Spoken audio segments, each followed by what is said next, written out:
Bond, Flint, what's up, man? how are you? All right, what's going on, brother? Good to see you. It's great. Always, man. Always good to see you, brother. Nice store. I'm glad you're doing good. Yeah. Doing something with my time instead of just sitting around doing nothing. So Perfect. You know, it's great. Yeah, I see your boys, you know, in New York. We're always talking about you because you're a man of the world, you know. I can't believe it. And you did so much with the drug crew that, thank you. I mean, you know, we did things with the ex-vandals and the rebels, and the drug crew is just as big. It's unbelievable. Yeah, trying to keep everything positive and keep it motivated to people so they keep going forward with everything, just like ex-vandals did, and keep stuff, you know, instead of having where everything is political. We have no politics in drug crew. We have no racial and drug crew. We have no religion. You could be and come and go as you are. That's it. That's what drug crew's all about. The good thing about graffiti, it's a brotherhood. Yes, sir. Melting pot. Melting pot. None of that stuff matters. No, sir. You That's know? why if we all did what we did with what we did in the graffiti world and in the regular world, it would be a much better world to live in, because we all got along. No matter, we had differences back then, but we managed to get over them through the years and change things up. And it's just the way the world is now. It's a lot different world that we live in than we lived. I'm telling you, in the 70s. back then you didn't like a guy, you could just cross out his name. That was it. If you didn't like him, you dogged his shit, and that was it. And then, and then you seen each other, you hugged it out, it was over. Unless you got into the war that was with between Cap and RTW, and then it was a different story. That lasted forever. Crazy stuff happens all over the place. Oh yeah. But a lot of enemies become good friends later. Yes, sir. When I first met Dino Nod, it's like a little bit of a fight, him and his boys. Yeah. But, that changed after we got to know each other. Yes, sir. Yes, sir. You grow up, you mature, you change your values and your positions in life. You move along. Some people still haven't, unfortunately, but, for the most part, I've seen a lot of people that have definitely moved forward, advanced, and changed their lives with graffiti. Some people, such as myself, graffiti saved my life. It made me the person I am today, because without it, I probably would have fell into drugs, into robbing and doing stuff like that. Instead, I fell into graffiti, so that made me change my direction totally. Graffiti. If not, I would have definitely headed into a different direction. Coming from East New York, a lot of the people that I knew are not here with us anymore, and are slowly, not even slowly, actually, they're fastly dying off from heart attacks, from cancer, from all of these other diseases and stuff. So it's quite an eye opener for me as far as graffiti, what it has done for me. A lot of people say it did this, it did that. It truly saved me from what I was going and heading in life. It's very funny because the name of your crew is drug crew. Now, people seeing that, they don't really know that it stands for doing righteous under God. Sir. Totally opposite of like a junkie or doing drugs. Yeah. But I understand all of this. I mean, Stay High and me and Deja 59, sometimes we got commissioned to do things, paint in different states and whatever. Yes. One time we were doing a recreational hall, like a community center. Soon as Stay High wrote his name, Stay High, boy, they came over, they put like a banner over it. They didn't want the kids to see that, but it's just like everything else. You have to look into it before you judge it. You can't, anybody that judges, I tell people all the time, they're like, people say, we can't put up drug on the wall. I'm like, okay, wait a minute. Graffiti is an act of crime as it is, and you're telling me you can't put it in. And I said, and it used to stand for Dirty Rebels Underground, which was a graffiti movement. I changed it into Doing Righteous Under God back about maybe, I think it was 2008, 2009. I changed it into that. But when Facebook first came out, I already had the movement of incorporation, which was on MySpace. I incorporated TBC crew, I incorporated OTB, I incorporated TPA, I incorporated like so many other crews before it really caught mainstream when Facebook came out. But my whole movement was to do what I've been doing, is to take people from where it used to be, where gangs and stuff didn't get along with each other. Now we have I mean, we have hundreds of crews. We have gangs with us. We have MC bikers with us. We have all kinds of people, and it's all about love. Nobody, like, I brought together people that like had major beefs with each other. Back in the day, Bo and Jazz and SR had major beef with each other. Well, on my birthday party, I got them together at Coney Island, and here they are hugging it out. It made me feel so good. You know, when I first started doing the mainstream on Facebook, I was working, I had a construction company on Marco Island, and I worked for the people. And when I first started working there, I wanted to get my business known and flourished in that, so I did a lot of stuff pro bono. So, long story short, the guy that owned one of the condos there told me if I ever needed to do anything, that I had availability to these condos, whatever. So I did what I do through graffiti, helping people pay their bills and stuff like that. The whole crew and organization, because we're incorporated, we're a nonprofit. I turned around and I put people up in condos that were going through divorce, going through drug problems, going through situations in their life where they didn't know which direction they went to. Right. Unfortunately, we lost a few of them through the loops and stuff. They didn't come back. They didn't do things. We lost a couple people that passed away. But in doing so, it still made me feel good that I could help anybody. If you could help anybody, that's what this whole world is about, doing it and paying it forward. You know, if you could do something for somebody in life, that's the purpose of life. It's not to stand there like some of these people. My biggest thing, and I talked to Tracy, God rest his soul, loved that dude, man. Him and I I didn't know him from back in the 70s, but I knew him from the early 80s. And we used to talk all the time and say that if you can't do it today, don't put that shit up tomorrow when I'm gone. And that was our thing. And my hair standing up on my arm, because we had this bond with each other that was so much, because he's Irish, I'm Irish. So we had also this other, like, beyond graffiti, where we talk, and he was like, yeah, you know, he goes, these people, they do these pieces for people when they're already gone, instead of loving them while they're here. And I'm like, bro, I said, look at my page. And I had just posted that like weeks before. And he was like, wow, that's so awesome. You know, we just talked about that. And there's so many other people. And I tell people, you know, if you're going to post something up about somebody that passed away, you're not doing it for them. You're doing a piece because look what I did for Tracy 168. Look what I did for Stay High 149. And it's after the fact. I tell you, know, you're not homosexual to tell a brother you love them. You're not anything worse to tell somebody that you care about them, or to look in on somebody. That shows that you're righteous. That's the whole movement, doing righteous under God. And that's the whole thing. And when people do that, I tell people, you don't have to be a graffiti writer. You don't have to be a b-boy. As long as you're with the movement, you could get down with my organization. It's not even a crew. You know, a lot of people put up crews like ex-vandals and stuff like that. Those crews should have been closed a long time ago. Those crews did what they did back in the 70s. If you didn't do what they did back in the 70s, you should be not affiliated with them. Drug crew is not really a crew as far as a graffiti. It's more of a incorporation of love throughout the world of everybody. We got people in Germany, Japan, England, France. We just got people over in Spain, Portugal, in West India, in Africa, in Jamaica. We got writers everywhere, and they all show more love for the crew than the people in the United States of America. It's freaking amazing. It's freaking amazing. And it's like, I tell people all the time, if we could have the love and the heart that these people have, could you imagine how much further the organization would go? Could you imagine how much better we would be? And instead of being looked down upon, we would be like, they would be looking up at us. I don't get their understandings of drug crew, whatever. They think that it's, some of them will think that, oh, it's a, you know, no, it's not. It's about bringing people together. It's about getting everybody on the right track. Yeah, you hear it from the man who started the drug crew. It's crazy. Life is like that. You know, I'm amazed myself. Tracy passed, and everybody put up videos that they had with him, but I'm actually amazed because they were quite good videos. They like show a good side of Tracy. Yes. He's having fun. He's with this person. He's with this person. I sort of had no idea, but the whole world actually loved him. Yes. They did. Yes. I mean, his work spoke for himself, and what he did was needed to be done. You know, Yes. did the artwork, did the gates, did wild style, and he was a force to be reckoned with. So I'm glad to see that it's actually documented. Yes. By all these videos. If it wasn't, a lot of people still don't understand. If it wasn't for Tracy 168, there would be no murals on walls. There would be no murals on gates. He was the originator, the starter of that. He's the one who got that to be able to be shown and for people to know and say, hey, that looks cool, you know, and then more people started doing it.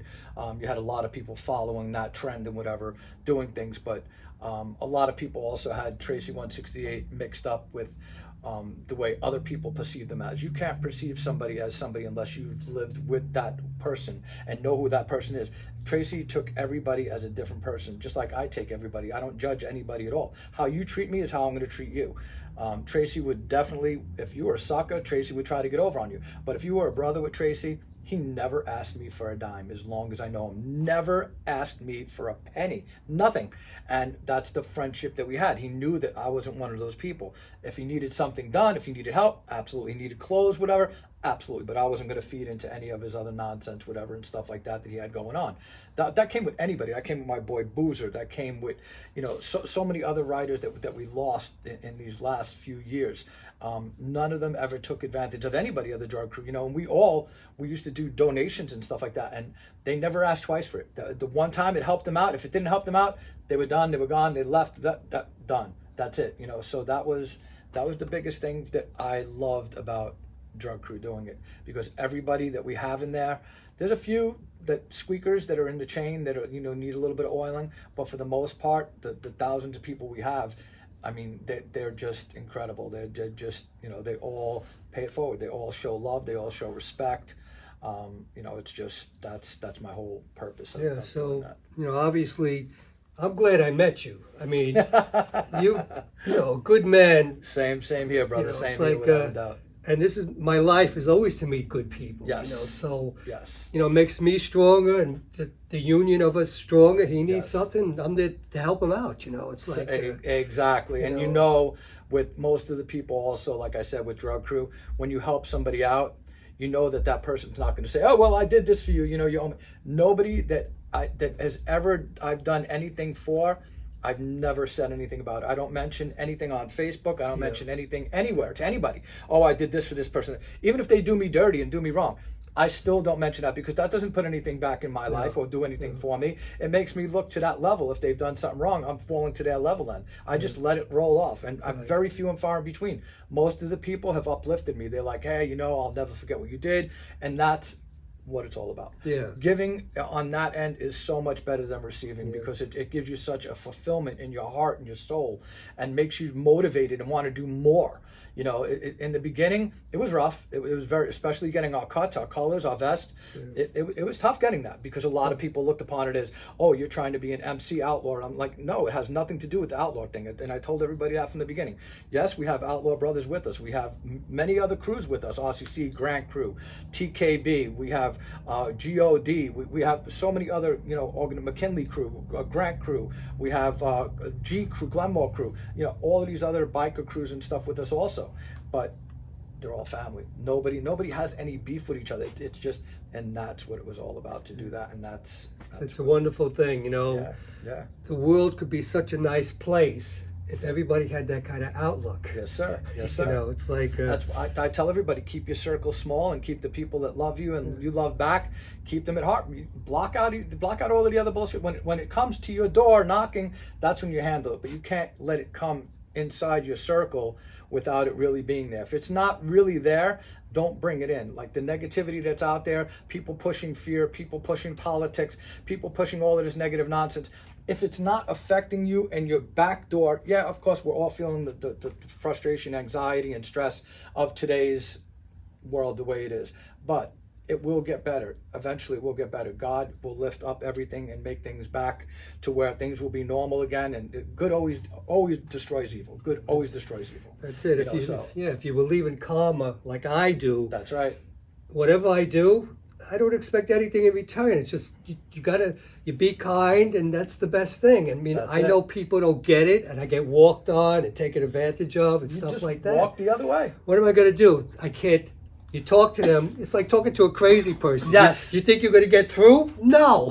So no. just be yourself, do what you got to do. Choose your battles and the people that you try to work with, because some people you just can't work with them. You just can't. You just walk the other way. There's a few people, like I said, that represent drug crew and stuff like that, and I've kind of banged heads with them and stuff, and it's like, okay, so as long as you keep politics, religion, and racist stuff out of the crew, you could act and do what you got to do, whatever. Just don't put it on the page. Yeah. Do what you got to do out there. Don't when you're acting a fool or whatever, don't represent us with colors. Don't represent us with shirts. Anything. As long as Everything else is There's cool. always going to be haters out there. Oh yeah. So you say yes, they're going to say no. You say this is who I am. They say no, you weren't there. This is the problem I run into. But people writing graffiti history now are like half my age, so they weren't there. Exactly. They weren't there, and that's one of my biggest things that and I'm not going to say the guy's name because I'm not going to get into it, but you got people that are documenting history and have museums,